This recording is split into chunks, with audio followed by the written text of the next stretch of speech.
In 2022, I had just arrived into Australia. I was 17 years old and I had one goal in mind.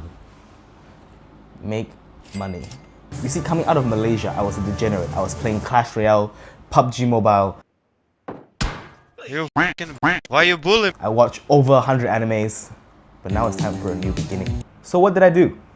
I got a job at KFC. Look, as a failing student with $0 in the bank account and a crippling fear of women, I had to start somewhere, you know? Fast forward 5 years later, I have a good cash reserve, I have a very solid portfolio, and I consider myself wealthy. You might be wondering, Brian, how did you get rich off of KFC? Were you stealing the money?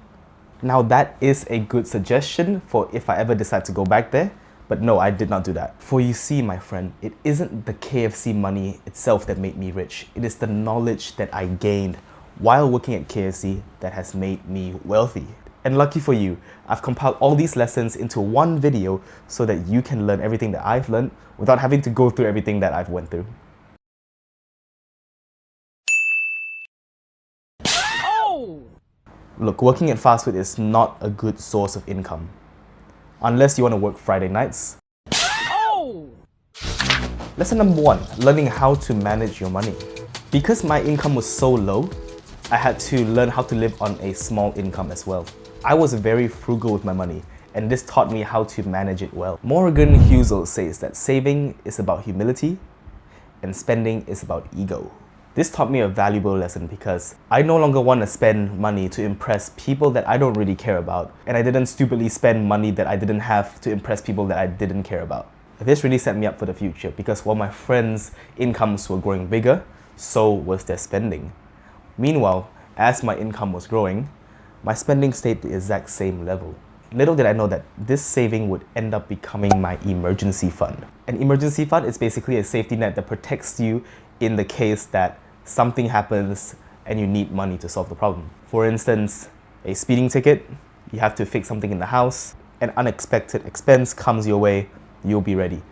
The rule of thumb was 3 to 6 months of your living expenses in a high yield savings account.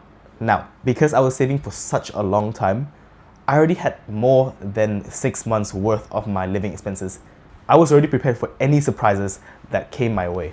This was the first lesson that KFC taught me, which was frugality. Building these good saving habits allowed me to sleep soundly at night knowing that I will be okay, no matter what. Lesson 2. While I was working at KFC, I learned a simple concept about making money. When you work, you make money. When you don't work, no money. This bothered me quite a bit because let's say if I want to go on a holiday and I spend $10,000, I could directly trace back to how many hours of my life I spent acquiring that cash. That's days to weeks of my actual life that I will never be able to get back because I traded my time for money. I decided, no, I need to find a better way of making money that's not tied to the time that I am trading for money. Because what if I had a sick day? I needed a way to make money without having to work. I also needed a way to make money while I sleep. This is when I stumbled upon investing. I know when people say investing, you can think about a million different things. There's stocks, there's bonds, there's equities, there's crypto, there's watches, there's gold, silver, and most importantly, the asset that no one can acquire anymore, a house. Personally, I went with stocks because that was the market I was exposed to at the time. And after doing some research, I found some tried and proven ways in order to make consistent returns without having to do any work. This is mutual funds, index funds, and ETFs. And now comes the problem of knowing when to buy. Again, I like to simplify things, doing the least amount of work while getting the most returns possible. So I chose a strategy many people would like to call dollar cost averaging. This is where you invest a fixed amount at a fixed interval and you do it consistently over time. Weekly, monthly, yearly, daily, whatever you want.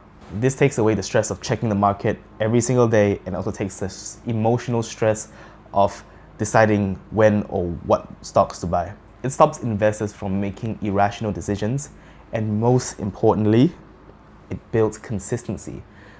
Consistency is the key to making a lot of money in the stock market. Because I'm not gonna make consistent money working at KFC. I'd die.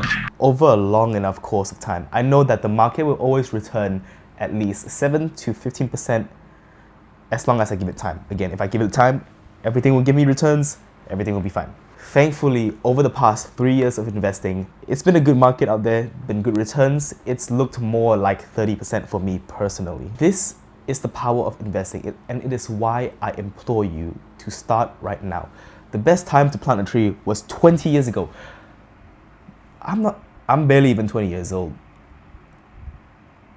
But the next best time to plant a tree is today, which is why you should do it today.